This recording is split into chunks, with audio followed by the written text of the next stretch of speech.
बिस्मिल्लाहिर्रहमानिर्रहीम अल्लाहुम्मा सल्लि अला मुहम्मद व आले मुहम्मद। अस्सलामु अलैकुम।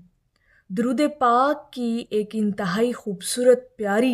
फ़जीलत आपके साथ बयान करेंगे और आपको एक ऐसा टाइम फ्रेम भी बताएंगे कि जिसके अंदर आप अपने कुछ फ़ुर्सत के जो लम्हात हैं, एक इतनी मसरूफ़ ज़िंदगी के अंदर आप उन लम्हों को, उस वक्त को किस तरह से जो है वो कीमती बना सकते हैं। पहले आपको दुरूद पाक की वो फ़जीलत बताएंगे, उसके बाद आपको बताएंगे कि अगर आप इस फ़जीलत को ज़हन में रखते हुए, अगर इस चीज़ को मेमोराइज़ करते हुए आप अपने उस वक्त को कीमती बना लेंगे ना, गोल्डन बना लेंगे, तो इंशाअल्लाह ताला आपके वो लम्हे आपकी ज़िंदगी को भी संवार देंगे और हशर वाले दिन निजात का ज़रिया भी बन जाएंगे वो कीमती लम्हे आपके। देखिए, सबसे पहले जो दुरूद पाक की एक बड़ी खूबसूरत फ़जीलत और हदीस मुबारका है कि हज़ूर अलैहिस्सलातु वस्सलाम का फ़रमान आली शान है। ज़रा गौर से सुनिएगा, आप लोगों का ईमान ताज़ा हो जाएगा। हज़ूर अलैहिस्सलातु वस्सलाम ने फ़रमाया कि जिसे पसंद हो कि अल्लाह से मिले और अल्लाह उस पर राज़ी हो, तो चाहिए कि मुझ पर दरूद ज़्यादा पढ़ा करे। सुबहान अल्लाह। अल्लाह को राज़ी करने का सबसे आसान तरीका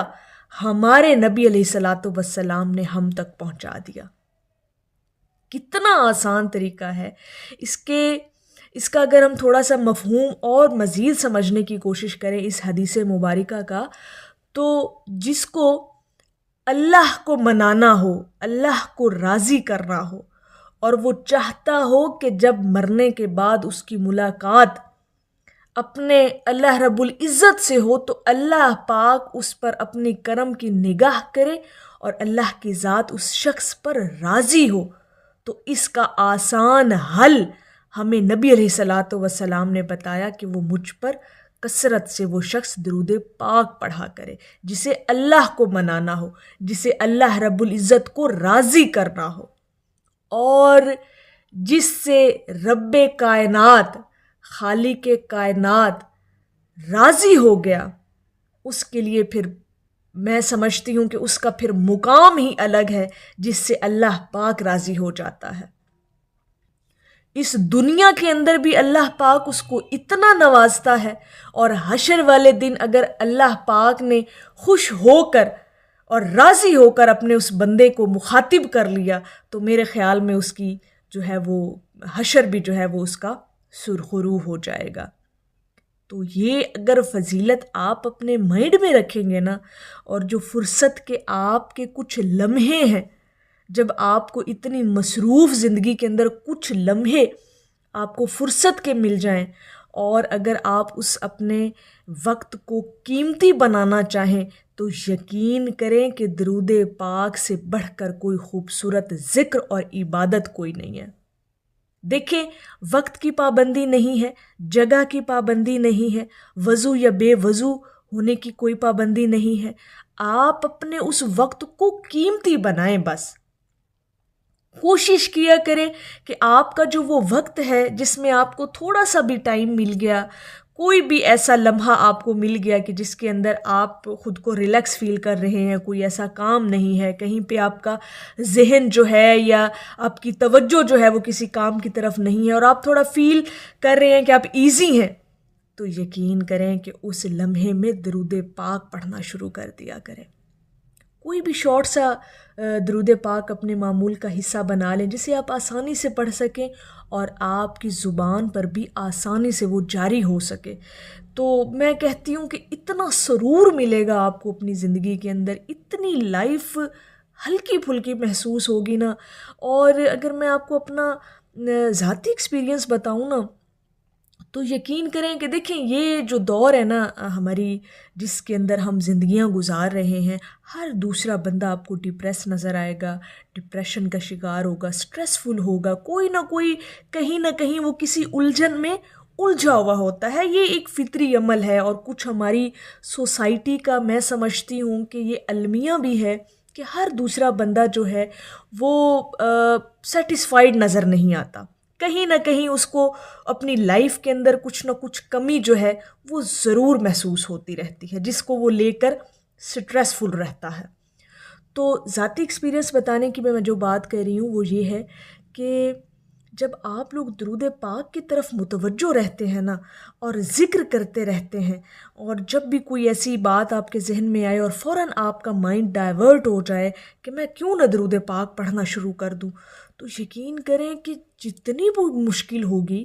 جتنا آپ کو ڈپریشن ہوگا، آپ کو فیل ہی نہیں ہوگا کہ ابھی کچھ وقت پہلے میں کسی ایسی الجھن میں الجھا ہوا تھا، یا الجھی ہوئی تھی، یا میری سوچ کہیں اور چل رہی تھی، یا اوور تھنکنگ میرے اندر چل رہی تھی۔ تو جب آپ درود پاک پڑھنا شروع کر دیتے ہیں، اتنا سکون ملتا ہے، بظاہر جو مسئلے مسائل ہوتے ہیں وہ بالکل اپنی جگہ پہ قائم رہتے ہیں، ٹھیک ہے، لیکن آپ کے دلوں کے اندر اس قدر اللہ کی ذات سکون ڈال دیتا ہے کہ آپ مطمئن ہو جاتے ہیں۔ اتنی آپ کی جو روح ہے وہ اتنی قناعت پسند ہو جاتی ہے، اللہ پاک اتنا صبر اور اتنا حوصلہ عطا کر دیتا ہے درود پاک کے صدقے میں کہ آپ سوچ بھی نہیں سکتے۔ اور یہ جو میں نے باتیں کی ہیں نا، یقین کریں کہ ان باتوں کو نا آپ پریکٹس کر کے دیکھا کریں، درود پاک کو زندگی کا حصہ بنا کر تو دیکھیں، اپنے فرصت کے جو لمحات ہیں ان کو قیمتی بنا کر تو دیکھیں، درود پاک ان لمحوں میں پڑھ کر تو دیکھیں۔ یقین کریں کہ اللہ پاک اتنا کرم، اتنا فضل فرماتا ہے، اتنی رحمتیں نازل فرماتا ہے کہ آپ کے وہم و گمان میں بھی وہ چیزیں نہیں ہیں۔ اور اگر ہم تھوڑا سا اس رحمتوں کی، جیسے میں نے بات کی، اس کے اوپر بھی اگر میں آپ کو درود پاک کی فضیلت آپ کے سامنے رکھوں تو یقین کریں آپ کا ایمان منور ہو جائے گا۔ ایک روز حضرت جبرائیل علیہ السلام آپ صلی اللہ علیہ وآلہ وسلم کے پاس آئے اور کہا کہ میں دنیا کے سارے درختوں کے پتے گن سکتا ہوں، پانی کے قطرے اور ریت کے سارے ذرے گن سکتا ہوں، لیکن اس شخص پر اللہ تعالیٰ کی رحمتوں کی تعداد نہیں گن سکتا جو آپ صلی اللہ علیہ وآلہ وسلم پر درود پاک بھیجتا رہتا ہے۔ سبحان اللہ، کیا ہی بات ہے۔ تو جب آپ پر اتنی رحمتیں نازل ہوتی ہیں درود پاک پڑھنے سے، تو پھر آپ اپنے ان فرصت کے لمحوں کو ضرور جو ہے اپنا جو ہے نا فرصت کا جو آپ کا وقت ہوتا ہے اس کو درود پاک پہ ضرور لگایا کریں، درود پاک پڑھا کریں۔ یقین کریں آپ کی زندگی سنور جائے گی، آپ کے حالات سنور جائیں گے، اور سب سے بڑھ کر آپ کی شخصیت کے اندر اتنی تبدیلی آئے گی کہ آپ سوچ نہیں سکتے۔ میری اللہ رب العزت کی بارگاہ میں دعا ہے کہ اللہ پاک آپ کو اور مجھے ہر وقت اور ہر سانس کے ساتھ اپنے نبی علیہ الصلاۃ والسلام پر درود پاک پڑھنے کی توفیق عطا فرمائے، آمین یا رب العالمین۔ اور آخر میں ہے کہ ساتھ دے گا درود نبی اس گھڑی جب کوئی بھی نہ ہوگا کسی کی طرف۔ ایک دفعہ محبت سے پڑھ لیجئے، صلی اللہ علیہ حبیبہ محمد وآلہ وسلم۔